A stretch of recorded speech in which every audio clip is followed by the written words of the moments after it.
Hello sir, आपको मेरी आवाज आ रही है? हाँ शैलेश जी, आपकी आवाज़ क्लियर है। Okay okay sir. तो हम लोग सर सेशन स्टार्ट करते हैं। यस।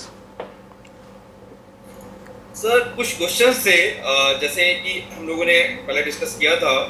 और एक्चुअली क्या है, जैसे आज है विश्व आत्महत्या जो है रोकथाम दिवस, राइट। और जनरल सोसाइटी में जैसे इस डेज के बारे में लोगों को पता ही नहीं, इस डेज को क्यों सेलिब्रेट किया जाता है या क्यों इसे मनाया जाता है, इसका क्या महत्व है सर? सबसे पहले तो मैं इस कार्यक्रम में प्रतिभाग करने वाले सभी लोगों को नमस्कार करता हूं। मैं डॉक्टर गणेश शंकर, मानसिक रोग विशेषज्ञ, जीएसएम मेडिकल कॉलेज कानपुर से बोल रहा हूं। जैसा कि शैलेश जी आपने पूछा कि आज का दिन क्यों महत्वपूर्ण है, तो इस बारे में मैं बताना चाहूँगा कि आज 10 सितंबर है और 10 सितंबर को पूरे विश्व में विश्व आत्महत्या रोकथाम दिवस के रूप में मनाया जाता है, वर्ल्ड सुसाइड प्रिवेंशन डे। इस दिन की शुरुआत 2003 में हुई थी, जब international association for suicide prevention, एक ऑर्गेनाइजेशन है, उसने पहली बार इस दिन को सेलिब्रेट किया था, उत्सव मनाया था और शुरुआत की थी। तब से लेकर प्रतिवर्ष 10 सितंबर को यह दिन सभी मानसिक रोग विशेषज्ञ और मानसिक स्वास्थ्य से जुड़े जितने भी प्रोफेशनल्स हैं, काउंसलर्स हैं, साइकोलॉजिस्ट हैं, सोशल वर्कर हैं, हम सब सेलिब्रेट करते हैं। इसका महत्व है कि हम लोग जनता से, जन सामान्य से आत्महत्या जैसे संजीदा विषय पर बात कर सकें। बात करेंगे तो बात बनेगी। Good things happen when we talk. तो आज के दिन हम लोग आत्महत्या से जुड़ी चीज़ों के बारे में जन जागरूकता लाते हैं। इस विषय पर हर जगह पूरे विश्व में मानसिक रोग विशेषज्ञ गोष्ठी करते हैं, डिस्कशन करते हैं, लेक्चर देते हैं, प्रोग्राम्स करते हैं और जन सामान्य को आत्महत्या जैसे विषय के बारे में जानकारी देते हैं।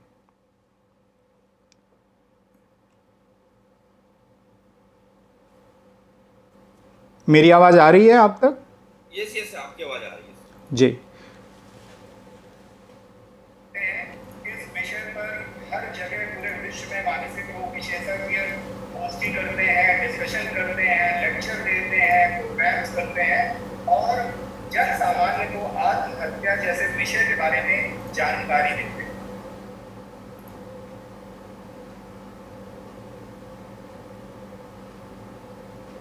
मेरी आवाज आ रही है आपको? यस यस, आपकी आवाज आ रही है। इस विषय पर हर जगह पूरे विश्व में मानसिक रोग विशेषज्ञ गोष्ठी करते हैं, डिस्कशन करते हैं, लेक्चर देते हैं, प्रोग्राम्स करते हैं और जन सामान्य को आत्महत्या जैसे विषय के बारे में जानकारी देते हैं।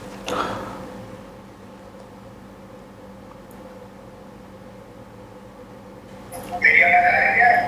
यस यस, आपकी आवाज आ रही है। जी शैलेश जी,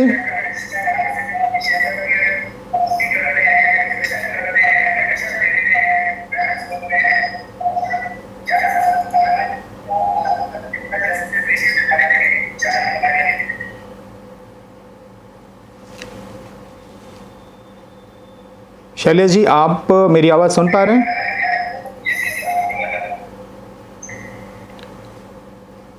मुझे लगता है हम लोग अगले प्रश्न पर चलते हैं।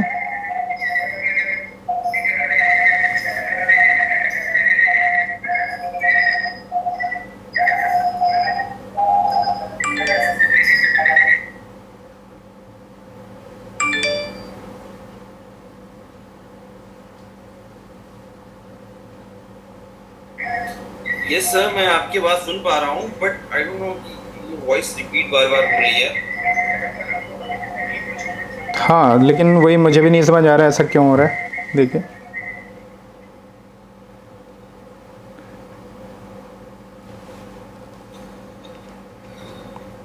शैलेश जी हम लोग नेक्स्ट क्वेश्चन पे चलते हैं। नेक्स्ट सर ये था कि आत्महत्या जो विषय है, इस विषय पे चर्चा जरूरी क्यों है? एक्चुअली इस विषय पे हमें चर्चा क्यों करना चाहिए? देखिए, आत्महत्या बहुत ही सेंसिटिव टॉपिक है और आत्महत्या एक महामारी है ये बात बहुत कम लोग समझते हैं। हमारे 1 घंटे की बातचीत में जब ये कार्यक्रम चलेगा, उस दौरान इस विश्व में करीब 80 लोग आत्महत्या कर चुके होंगे। जितनी देर हम आपस में चर्चा कर रहे होंगे, 80 लोग आत्महत्या कर चुके होंगे। और जब एक व्यक्ति आत्महत्या करता है तो 20 लोग और आत्महत्या की कोशिश कर चुके होते हैं। यानी हमारे 1 घंटे के कार्यक्रम के दौरान इस विश्व में 1600 लोग आत्महत्या की कोशिश कर चुके होंगे। तो एक स्टडी के अनुसार निमहैंस एक इंस्टीट्यूट है बैंगलोर में, जो कि मानसिक स्वास्थ्य का सबसे बड़ा संस्थान माना जाता है भारतवर्ष का। उनकी एक रिसर्च के अनुसार किसी भी समय भारतवर्ष में 3 करोड़ लोग, एक वर्ष में, पिछले वर्ष का ही अगर डेटा ले लें, लगभग 3 करोड़ लोग आत्महत्या के बारे में सोच चुके हैं, सोचते हैं। तो आत्महत्या बहुत ही संजीदा मामला है और हर 40 सेकंड पर एक आदमी अपनी जान दे रहा है। तो जितनी भी यंग एज में प्रोडक्टिव जो एज ग्रुप है 18 से 40 साल, सबसे प्रमुख कारण प्रिवेंटेबल कॉज ऑफ डेथ, सबसे प्रमुख प्रिवेंटेबल कॉज ऑफ डेथ आत्महत्या होती है। यानी जो भी बीमारियां हैं, जैसे कि अभी कोविड की बात 2 सालों से, लगभग 2-3 सालों से हम लोग देख रहे थे, चल रही थी महामारी की बहुत ज़्यादा। तो उस समय कहते थे कि अगर हम मास्क पहने, हैंड सैनिटाइजर यूज़ करें, सोशल डिस्टेंसिंग करें तो हम कोरोना से बच सकते हैं, यानी प्रिवेंट कर सकते हैं। तो ऐसे हर बीमारी को प्रिवेंट किया जा सकता है। तो प्रिवेंटेबल जो डिजीजेज होती हैं उसमें आत्महत्या 1 नंबर पर है, टॉप पर है। यानी कि जो भी हमारे 1 घंटे की टॉक के दौरान 1600 लोग आत्महत्या की कोशिश कर रहे होंगे, कर चुके होंगे, उनको रोका जा सकता है, बचाया जा सकता है। तो आत्महत्या बहुत ही जरूरी विषय है जिस पर की बात होनी चाहिए, और यही कारण है कि आज 10 सितंबर को हम विश्व आत्महत्या रोकथाम दिवस के दिन इस विषय पर चर्चा कर रहे हैं।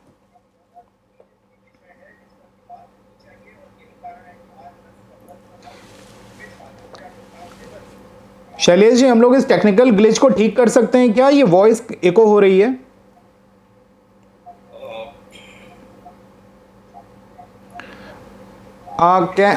Can we start? अगर एक नया लिंक शेयर करें हम लोग। सेम ऐसे ही हो रहा है अभी। अच्छा, आप ऐसा करिए कि आप और मुझे छोड़कर बाकी सभी को म्यूट कर दीजिए, तो शायद ऐसा हो कि ठीक हो जाए। बाकी सभी सब म्यूट हैं। अच्छा, तो आप, जब मैं आंसर दूं तो उस समय आप भी अगर म्यूट कर दें तो शायद, मेरे टेक्निकल सपोर्ट बैठे हुए वो कह रहे हैं कि शायद ठीक हो जाए। Sure sir. तो आप नेक्स्ट क्वेश्चन पे आते हैं और फिर आप, जब मैं बोलूं तो म्यूट कर लीजिएगा जी। सर, जैसे एक क्वेश्चन और था कि भारत में, अगर हम भारत की बात करें तो यहाँ पे मानसिक रोगों की जो स्थिति है वो क्या है? मतलब वो सामान्य मानसिक रोग है या क्या क्या रोग, किस तरह के रोग पाए जाते हैं? जी, देखिए, मानसिक रोगों के बारे में जानकारी समाज में बहुत कम है। सन 2016 में मिनिस्ट्री ऑफ फैमिली वेलफेयर और निमहैंस बैंगलोर, जिसके बारे में मैंने बताया कि मानसिक रोग विशेषज्ञ जो हैं संस्थानों में वो शीर्ष पर है, तो निमहैंस बैंगलोर ने मिलकर एक रिसर्च की। उस रिसर्च में जो फाइंडिंग्स आई वो बड़ी ही इंटरेस्टिंग भी थी और बहुत ही ग्लेयरिंग भी थी। उसके अनुसार भारतवर्ष में 13.7% लोगों को किसी न किसी प्रकार की मानसिक समस्या है। यानी कि लगभग आप समझ लें तो करीब 18 करोड़ लोगों को किसी न किसी प्रकार की मानसिक समस्या है, और ये बहुत बड़ा फिगर है, बहुत बड़ा फिगर है, आप समझ सकते हैं। और लगभग सेम डेटा पूरे विश्व में भी रेसिप्रोकेट होता है। तो किस प्रकार की मानसिक समस्याएं देखने को मिलती हैं? डिप्रेशन, अवसाद, मानसिक तनाव, ओसीडी माने कभी कुछ पर्सन अपने हाथ धोते हैं तो बहुत ज़्यादा देर तक धोते हैं, बार बार धोते हैं, या एक काम को बार बार करेंगे, ताला चेक करेंगे तो बार बार करेंगे। उसी तरह नशे की लत, करीब 10% आबादी जो है नशे की चपेट में है। देन सिजोफ्रेनिया, यानी कि जिसको कि सामान्य भाषा में, हम साइकेट्रिस्ट वो शब्द नहीं यूज़ करते, लेकिन सामान्य भाषा में उसे पागलपन कहा जाता है। देन मूड डिसऑर्डर, मैनिया, तो इस तरीके की बहुत सारी और बीमारियां हैं, जैसे बच्चों में आजकल इंटरनेट एडिक्शन, स्क्रीन एडिक्शन। ये आप लोगों ने सुना होगा कि इंटरनेट के लिए बच्चा एडिक्ट हो गया, मदर ने उसका मोबाइल छीना तो बच्चे ने माँ को ही मार दिया या खुद सुसाइड कर लिया।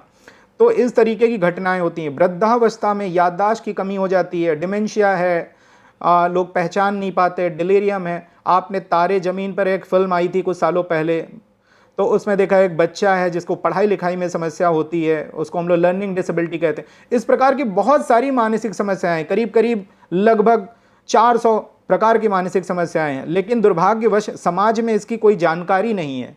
और ये मैं क्यों बता रहा हूं, क्यों महत्वपूर्ण है?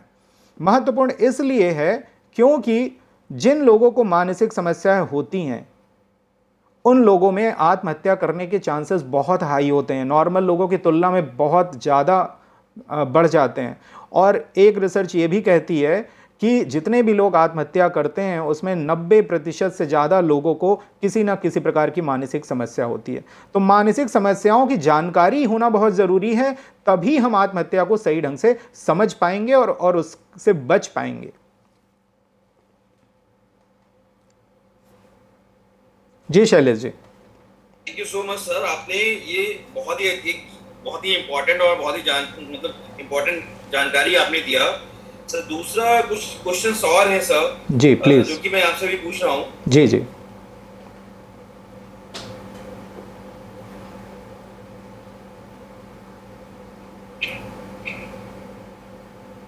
जैसे सर एक कहा जाता है कि आत्महत्या के जो प्रमुख कारण है, जी जी, वो प्रमुख कारण क्या है? मतलब क्या कारण रहते हैं जो लोगों के दिमाग में इस तरह से मतलब आती हैं, ये सारी बातें आती हैं दिमाग में? जी देखिए, जो आत्महत्या का जो डेटा कलेक्ट होता है पूरे भारतवर्ष में, वो डेटा कलेक्ट करता है नेशनल क्राइम रिकॉर्ड ब्यूरो।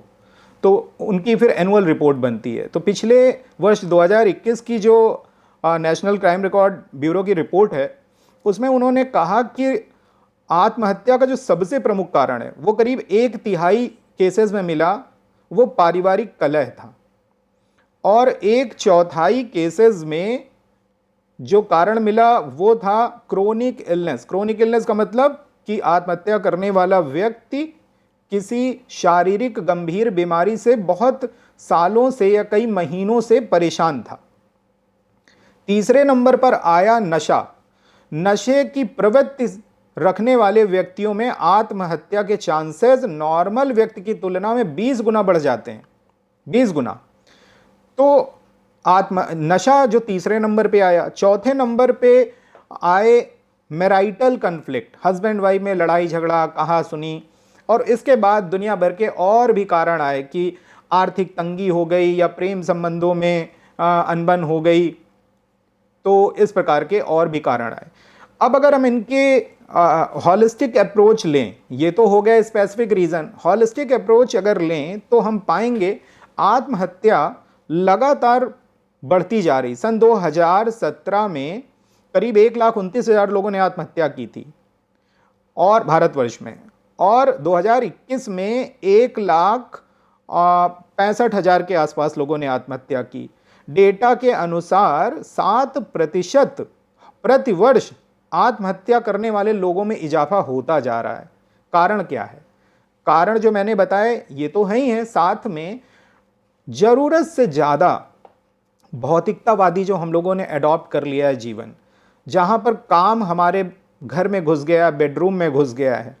परिवार के साथ हेल्दी वक्त बिताने का समय लोगों के पास नहीं रह गया है, या बच्चे अधिकतर मोबाइल की गिरफ्त में आ चुके हैं।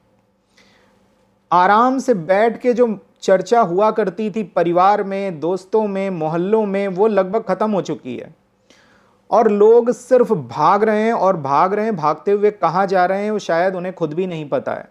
यही वो कारण है कि जिसकी वजह से आत्महत्या बहुत तेज़ी से पिछले कुछ सालों में बढ़ गई हैं, इसके इंसिडेंसेस, और इसकी संभावना अगर इसको रोकथाम नहीं की गई तो और ज़्यादा बढ़ती ही जाएगी। मैं आशा करूंगा ऐसा ना हो, जैसा मैं कह रहा हूं वो बिल्कुल गलत सिद्ध हो जाए, लेकिन अभी निकट भविष्य में तो लगता है कि आत्महत्या के केसेस और बढ़ेंगे। मीडिया जो चाहता है वो हमें दिखाता है और हमें जी उसके अकॉर्डिंग मोल्ड कर ले जाता है। जी जी जी। राइट। तो क्या इसमें मीडिया का भी कोई रोल होता है? देखिए, आप सोशल मीडिया के ही प्रोफेशनल हैं, अपने लिए क्वेश्चन पूछ लिया आपने। देखिए देखिए, क्वेश्चन बहुत ही इंटरेस्टिंग है, बहुत इंटरेस्टिंग है। इंटरेस्टिंग इसलिए है क्योंकि मीडिया का इम्पैक्ट बहुत ज़्यादा है आजकल लोगों की लाइफ में। हम लोग कहीं ना कहीं जब से मोबाइल रेवोल्यूशन आ गया है तब से हम लोग जुड़ गए हैं। तो इसमें हमें इससे जुड़ी एक बड़ी इंटरेस्टिंग सी चीज़ बताता हूँ आपको कि मीडिया में एक एक चीज़ कही जाती है, उसे कहते हैं वर्दर इफेक्ट। तो वर्दर इफेक्ट क्या था कि यूरोप में 17 मतलब 18 सेंचुरी में 1773 में शायद गूथ बोल के एक नॉवेलिस्ट थे, तो उन्होंने एक द सॉरो ऑफ यंग वर्थर बोल के एक नॉवेल लिख दिया। तो जब उन्होंने ये नॉवेल लिखा तो उसमें उसका जो प्रोटोगोनिस्ट था, हीरो था वर्थर, उसने प्रेम संबंधों की असफलता में आके आत्महत्या कर ली थी। जब ये नॉवेल हिट हुआ यूरोप में, उसके बाद यूरोप में सडनली आत्महत्या के, सुसाइड के केसेस सर्ज हो गए, बिल्कुल ट्रेंड चल निकला वहां पे। फिर यही चीज देखने में आई अमेरिका में। अमेरिका में डेरेक हेम्फ्रे ने एक नॉवेल लिखा फाइनल एग्जिट। फाइनल एग्जिट में उन्होंने आत्महत्या करने के बहुत सारे तरीके एक्सप्लेन कर दिए। अब ये अभी 1991 के आसपास की बात है। उसके बाद न्यूयॉर्क सिटी में सीरीज ऑफ सुसाइड हुए थे, आत्महत्या हो गए थे। ऐसा ट्रेंड पूरे विश्व में बहुत कंट्रीज में देखने को मिला। हांगकांग में लोग जलता हुआ कोयला खा के आत्महत्या का ट्रेंड चल निकला। और यहाँ पर श्रीलंका में भी येलो लिंडर एक पॉइजन होता है, उसको खा के मरने का एक ट्रेंड निकल आया। ये ट्रेंड बने कैसे? ये ट्रेंड थे कि जब मीडिया ने उनको खूब पब्लिसाइज किया, खूब पब्लिश किया उनको। और जब हम बहुत ज़्यादा हाईलाइट करते हैं ऐसी निगेटिव न्यूज़ को, तो यंग जनरेशन के इमेच्योर माइंड, जो अभी उतने परिपक्व नहीं हुए, उन पर बहुत असर हो जाता है। आपने देखा है कि बॉलीवुड में बहुत सारी फिल्मों में ट्रेंड है कि जैसे लव रिलेशन में आए, रोमांटिक गाना चल रहा है और हीरोइन ने अपनी नस काट ली, तो जब यंग जनरेशन के लोग देखते हैं, टीनेज देखते हैं, तो वो बिल्कुल कंसीव कर लेते हैं उन आइडियाज़ को। तो न्यूज़ पेपर में न्यूज़ क्या पब्लिश हो रही है, टीवी पे हम लोग या सोशल मीडिया पे क्या बार बार दिखाया जा रहा है, उसका इम्पैक्ट होता है। अगर ये निगेटिव है तो उसको वर्तर इफेक्ट बोलते हैं। अगर ये पॉजिटिव है, यानी कि न्यूज़ के हम सकारात्मक पहलू को दिखाएं कि आत्महत्या नहीं करनी चाहिए थी, दूसरी चीज़ें अडॉप्ट करनी चाहिए थी, फैमिली से बात करनी चाहिए थी, प्रोफेशनल हेल्प लेनी चाहिए थी, इसको फिर पापाजिनो इफेक्ट बोलते हैं। यानी मीडिया का बहुत सिग्निफिकेंट रोल है। आपको पता है कि वर्ल्ड की कुछ डेवलप्ड कंट्रीज लाइक नॉर्वे में आप सुसाइड की न्यूज़ को न्यूज़पेपर में पब्लिश नहीं कर सकते, वहाँ मना है, गवर्नमेंट ने मना कर रखा है। कहते हैं नहीं, आप नहीं करेंगे इसको, वरना यंग जनरेशन के बच्चों पे गलत प्रभाव पड़ेगा। आप अपने यहाँ देख लीजिए, अभी कानपुर में भी आईआईटी में एक बच्चे ने अभी लास्ट वीक ही अनफॉर्चुनेट इंसिडेंस था कि उसने आत्महत्या की। तो हम लोग बहुत वाइड कवरेज देखते हैं इन चीज़ों का, तो कहीं ना कहीं मीडिया का बहुत सिग्निफिकेंट रोल है। तो हमें और आपको, हम सभी को कोशिश करनी चाहिए कि मीडिया में रेस्पॉन्सिबल पब्लिशिंग हो सुसाइड को लेके। सन 2013 में हम मानसिक रोग विशेषज्ञों की जो शीर्ष संस्था है इंडियन साइकियाट्रिक सोसाइटी, हम लोगों ने गाइडलाइंस भी तैयार की हैं मीडिया के लिए कि किस तरीके से आप इस न्यूज़ को कवर करें। तो मीडिया का बहुत सकारात्मक रोल हो सकता है आत्महत्या को रोकने में। जी शैलेश जी। बहुत अच्छे से सर आपने एक्सप्लेन किया और ये बहुत ही महत्वपूर्ण जानकारी भी है सर। जैसे कि आप तो गवर्नमेंट मेडिकल कॉलेज में भी हैं जी। तो उत्तर प्रदेश सरकार द्वारा क्या क्या कदम उठाए जा रहे हैं अभी इसके रोकथाम के लिए? ये बहुत ही महत्वपूर्ण प्रश्न आपने पूछा। ये बहुत ही महत्वपूर्ण इसलिए है क्योंकि इस प्रश्न का उत्तर बहुत सारे लोगों की जान बचा सकता है। अगर इसको सही ढंग से लोग समझें, उस नॉलेज का इस्तेमाल करें, तो निश्चित तौर पे एक व्यक्ति, आप अपने इस कार्यक्रम को सुनने वाला हर व्यक्ति कम से कम एक व्यक्ति की जान जरूर अपने जीवन काल में बचा लेगा। और किसी एक व्यक्ति की जान बचाना बहुत ही पुण्य का कार्य होता है और बहुत ही सेटिस्फैक्शन मिलता है। तो हमें समझना चाहिए कि सरकार, उत्तर प्रदेश सरकार जो है, बहुत सारे कदम उसने उठाए हैं। नंबर एक कि हर पूरे पूरे राज्य में डिस्ट्रिक्ट मेंटल हेल्थ प्रोग्राम चल रहा है। अब इतना महत्वपूर्ण कार्यक्रम है, यकीन मानिए, लेकिन जनरल पब्लिक को कोई जानकारी नहीं है। आप गूगल पे जाइए, सर्च करिए, आपको बहुत सारी इंफॉर्मेशन मिल जाएगी। District mental health programme, DMHP। अब ये क्या क्या कार्यक्रम है? करीब करीब 30 सिटीज में अपने यहाँ ये कार्यक्रम सरकार द्वारा क्रियान्वयन इसका हो चुका है। इसमें 7 सदस्यीय एक टीम पूरी बनाई जाती है। तो उसमें कंसल्टेंट साइकाइट्रिस्ट होता है, साइकोलॉजिस्ट होते हैं, सोशल वर्कर होते हैं, पूरी टीम होती है। और ये डिस्ट्रिक्ट हॉस्पिटल में, अधिकतर डिस्ट्रिक्ट हॉस्पिटल में या और भी सेंटर्स पे ये DMHP की टीम अपना कार्य करती है। ये क्यों बनाई गवर्नमेंट ने? क्यों बनाया गवर्नमेंट ने? इसलिए बनाया कि जिन जगहों पर बड़े मेडिकल कॉलेजेस नहीं हैं, वहां पर भी मानसिक स्वास्थ्य सेवाएं जो हैं वहां तक पहुंचें, घर घर तक पहुंचें, हर इंसान तक पहुंच जाएं, जो भी इसकी जरूरत उसको मिल सके। तो DMHP की टीम के बारे में जो भी ये कार्यक्रम सुन रहे हैं, पता करिए कि आपकी सिटी में DMHP की टीम है। आपके पास के किसी बड़े शहर में जरूर होगी और वहां आपको निश्चित तौर पे मदद मिलेगी। ई-संजीवनी ऐप, बहुत सारा मानसिक में क्या समस्या होती है, स्टिग्मा बहुत हाई होता है। जैसे कि कभी किसी ने कहा कि आप साइकियाट्रिस्ट से राय ले लीजिए, मानसिक रोग विशेषज्ञ की। लोग कहेंगे पागल हो क्या, मेरा दिमाग खराब है जो मैं उनके पास जाऊं? तो ये स्टिग्मा बड़ा हाई है। तो कोई बात नहीं, सरकार ने इस पहलू पे भी काम किया है। और एक ई-संजीवनी ऐप जो कि कोरोना काल में डेवलप हुआ था, ई-संजीवनी ऐप पे आप घर बैठे बैठे आप डॉक्टर से सलाह ले लीजिए, मनोरोग विशेषज्ञ से सलाह ले लीजिए कि घर में मेरा बच्चा डिप्रेस्ड है, अवसाद में है, बात नहीं करता है, मरने की बातें करता है, या कोशिश कर चुका है, अपने आप को नुकसान पहुंचा चुका है।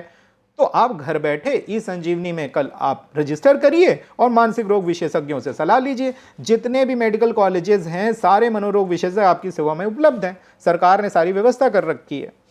अभी उत्तर प्रदेश सरकार ने एक सुसाइड प्रिवेंशन सेल भी बनाई है, और सुसाइड प्रिवेंशन सेल अभी वर्क कर रही, कार्य कर रही। जल्दी ही एक सुसाइड प्रिवेंशन हेल्पलाइन भी स्टार्ट करने का उसमें डिस्कशन चल रहा है। साथ में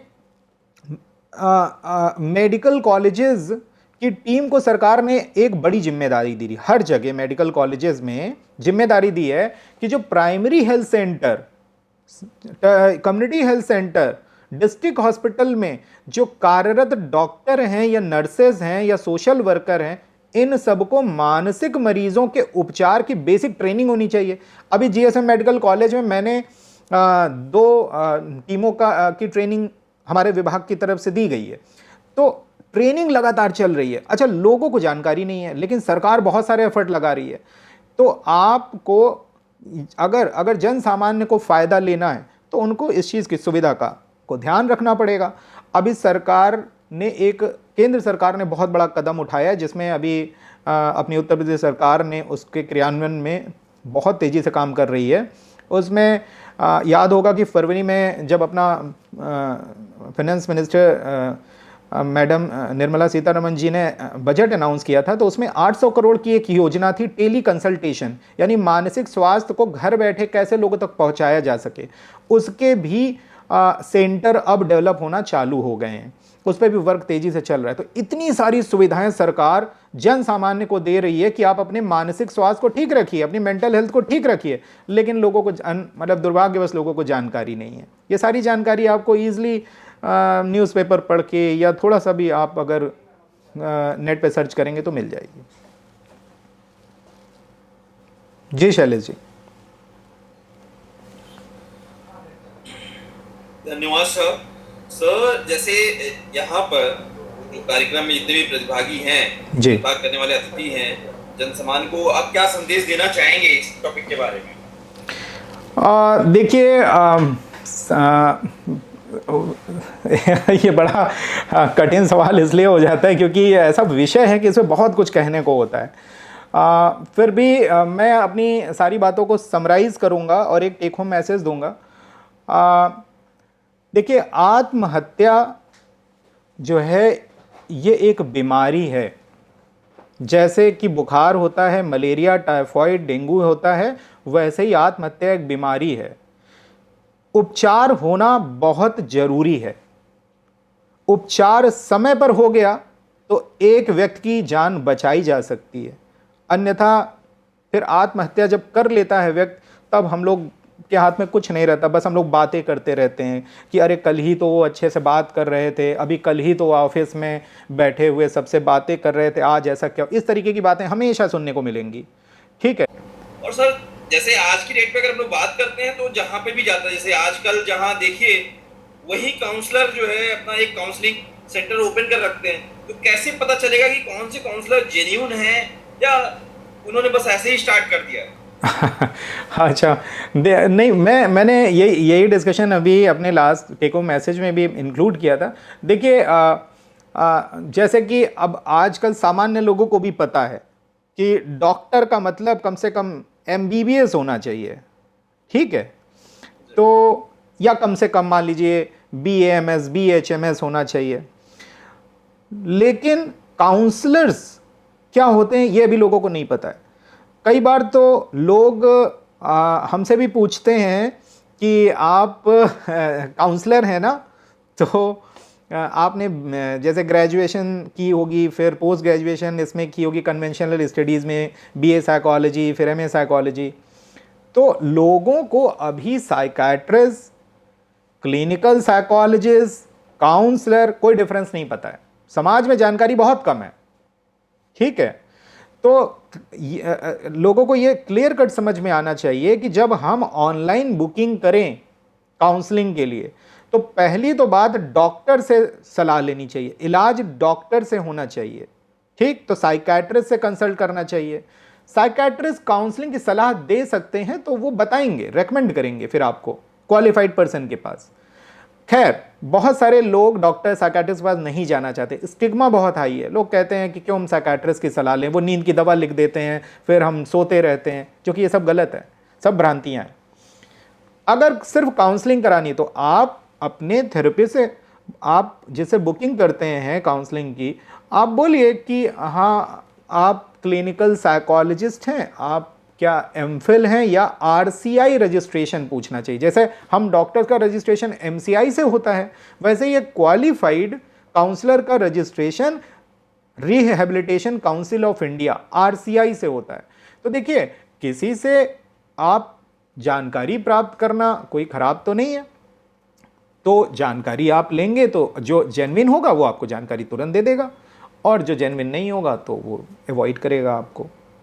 और सबसे बड़ी चीज़ है कि उत्तर प्रदेश सरकार जब सुविधाएं सारी मेडिकल कॉलेजेस में दे रही है, डिस्ट्रिक्ट हॉस्पिटल में दे रही है, डिस्ट्रिक्ट मेंटल हेल्थ प्रोग्राम में वेल क्वालिफाइड काउंसलर्स और क्लिनिकल साइकोलॉजिस्ट अवेलेबल हैं, तो आप सबसे पहले फ्री ऑफ कॉस्ट सर्विस जो उत्तर प्रदेश सरकार दे रही उसकी सेवा क्यों नहीं लेते? सबसे पहले तो मैं कहूँगा उनकी सेवा लीजिए आप।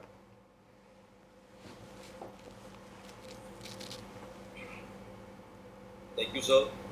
सर एक लास्ट क्वेश्चन हमारा है। वैसे मैंने आपसे बहुत ज्यादा मतलब क्वेश्चन कर लिए, एक लास्ट क्वेश्चन और रह गया हमारा। Please please. मुझे लगता है कि पूछना चाहिए, और ये ट्रेंडिंग में भी है आज की डेट में। हर इंसान जो है, आई थिंक मुझे लगता है कि हर इंसान इसका एडिक्टेड है जी। जैसे स्क्रीन एडिक्शन की अगर मैं बात करूं, तो क्या स्क्रीन एडिक्शन का भी आत्महत्या में कोई रोल है? अरे बिल्कुल रोल है, बहुत ज़्यादा रोल है। अभी ये लास्ट ईयर की या उससे पहले की ही तो बात है, साल डेढ़ साल ही तो बीता है, जब ब्लू व्हेल गेम से कितने सीरीज ऑफ सुसाइड होने लगे थे यंग बच्चों में। तो आपने देखा होगा हर न्यूज़पेपर, हर जगह हम लोग पढ़ते थे, और अचानक फिर गवर्नमेंट को स्टेप लेना पड़ा और फिर ये ब्लू व्हेल गेम बंद हुआ। तो इंटरनेट एडिक्शन, जो इंटरनेट गेमिंग डिसऑर्डर भी बोलते हैं, तो इससे इसका सुसाइड से बहुत लेना देना है, बहुत लेना देना है। अभी तो कुछ दिन पहले भी एक घटना आई कि बच्चा फ़ोन पे वीडियो गेम खेल रहा था और उसकी मदर ने फ़ोन ले लिया, तो उसने अपनी मदर को जान से मार दिया। या बच्चा वीडियो गेम खेल रहा था, उसकी मदर ने फ़ोन छीन लिया, एक थप्पड़ मारा, बच्चा कमरे में गया और उसने अपने आप को फांसी लगा ली, हैंग कर लिया। तो इंटरनेट एडिक्शन या स्क्रीन एडिक्शन का मानसिक स्वास्थ्य पे बहुत नकारात्मक प्रभाव पड़ रहा है, बहुत ही नकारात्मक प्रभाव है। अगर ये अनलिमिटेड है, अगर इसका सकारात्मक पहलू देखें तो हाँ, बहुत सारी चीज़ें हैं, हमें सूचनाएं आसानी से मिल जाती हैं, हमें बहुत सारी नई नई चीज़ें सीखने को मिल जाती हैं, लेकिन जब बच्चा 4 घंटे तक लगातार इसका प्रयोग 3 महीने कर लेता है, तब वो मोबाइल की गिरफ्त में आ जाता है। तब उसके दिमाग में ठीक वैसे ही न्यूरोकेमिकल चेंजेस आते हैं जैसे कि कहते हैं कि अफीम लेने वाले व्यक्ति के दिमाग में चेंजेस आते हैं। जैसे ही कोई नशा लेता है तो उसके दिमाग में डोपामीन एक केमिकल रिलीज हो जाता है, उसे मजा आता है, हैप्पीनेस, प्लेजर। उसी तरह जब बच्चा वीडियो गेम पे गेम खेल लेता है तो उसके दिमाग में भी वैसे ही न्यूरोकेमिकल चेंजेस आते हैं। एडिक्शन ऑलमोस्ट सिमिलर लेवल पे। अभी मेरी एक रिसर्च थी जो कि दिल्ली जर्नल ऑफ साइकियाट्री में पब्लिश हुई है, उस पब्लिशिंग के लिए एक्सेप्ट हुई है, जिसमें हम लोगों ने यही चर्चा की है कि क्या इंटरनेट एडिक्शन बिल्कुल वैसा ही है जैसे कि दूसरे प्रकार के नशे। तो काफ़ी हद तक पाया गया कि हाँ, काफ़ी हद तक वैसे ही चेंजेस आ रहे हैं। विड्रॉल सिम्टम भी वैसे ही आते हैं। जैसे नशा लेने वाला आदमी नशा ना ले तो जैसे बेचैनी महसूस होती है, बच्चे के हाथ से आप मोबाइल छीन लें तो भी वो वैसा ही बेचैन हो जाता है। अच्छा, उसके लिए हम परिवार भी जिम्मेदार है। आजकल क्या होता है, बच्चा खाना नहीं खा रहा है तो आपने मोबाइल पकड़ा दिया, तो बच्चा वो गेम देख रहा है, मोबाइल वीडियोज़ यूट्यूब में देख रहा है या कुछ भी कर रहा है और आप उसको खाना खिला रहे हैं। तो इस तरीके से परिवार जिम्मेदार है कि जिम्मेदारी के साथ बच्चों में आदतें हम डेवलप नहीं कर पा रहे हैं। बच्चों को हमें ऐसी चीज़ें भी, बच्चे को एन्जॉयमेंट चाहिए, मज़ा चाहिए, तो क्यों ना मज़े के दूसरे तरीके भी अडॉप्ट करें। अब आजकल बच्चे खेलते ही नहीं हैं। आप देखिए किसी भी घर के आसपास की सामने की पार्क सूनी पड़ी रहती है। तो आउटडोर गेम्स का ट्रेंड खत्म हो रहा है और बच्चे धीरे धीरे सोशल मीडिया की गिरफ्त में आते जा रहे हैं। और यही कारण है कि आने वाले समय में अगर वक्त रहते हम लोग नहीं समझे, समाज में ये परिवर्तन नहीं आया, बदलाव नहीं आया, तो अभी एक जो जनरेशन मोबाइल की गिरफ्त में है, ये बहुत ज़्यादा मनोरोगियों की संख्या बढ़ जाएगी, बहुत ज़्यादा बढ़ेगी। आज इसको रोका जा सकता है। परिवार के हर सदस्य को जिम्मेदारी लेनी होगी, समाज में लोगों को जिम्मेदारी लेनी होगी। Thank you so much sir. जी, ये मेरा लास्ट क्वेश्चन था। जी शैलेश। और आपने बहुत अच्छे से समझाया, बहुत सारा जानकारी दिया। ये बहुत ही इम्पोर्टेंट चीज है और बहुत ही इम्पोर्टेंट रोल प्ले करता है कि आज के डेट में जैसे सोशल तो है लोग, लेकिन सोशल ऑनलाइन है। अच्छा, ऑनलाइन के जमाने में इंसान एक दूसरे से अपनी बातों को कह नहीं पाता, खाली उतनी ही चीजें प्रेजेंट करता है जितना वो दिखाना चाहता है। जी बिल्कुल सही है। Basically this is all virtual world based on pleasure. This is all about pleasure, nothing else. Yes sir. तो thank you so much sir. और मैं चाहूंगा कि नेक्स्ट सेशन हम लोग फिर से एक बार प्लान करें और थोड़ा सा और अच्छे से इनोवेट करके हम इससे थोड़ा सा और डिटेल में हम इससे बात करेंगे। तो नेक्स्ट जब भी हम लोग कुछ प्लान करें तो एक बार आप बता सकते हैं कि हम लोग नेक्स्ट कब प्लान कर सकते हैं, 15 डेज, 20 डेज या नेक्स्ट मंथ? शैलेश जी, उसके बारे में हम लोग डिस्कशन कर लेंगे, ठीक है। Definitely, sir, definitely. फिलहाल Thank you so much, हाँ, sir. फिलहाल तो मैं ये कहूँगा कि हमारे क्योंकि मैं मेडिकल एजुकेशन में ही हूँ और जीएसएम मेडिकल कॉलेज में फैकल्टी हूँ, तो हमारे जो भी अधिकारी हैं चिकित्सा शिक्षा विभाग के, उत्तर प्रदेश सरकार के, और आप सभी डीजीएमई में सोशल मीडिया की जो टीम है, आप सभी ने मुझे आत्महत्या जैसे संजीदा विषय पर आज विश्व आत्महत्या रोकथाम दिवस पर बोलने का मौका दिया, अपने विचार आपके समक्ष प्रस्तुत करने का मौका दिया। उसके लिए बहुत बहुत धन्यवाद, बहुत बहुत धन्यवाद। Thank you so much sir.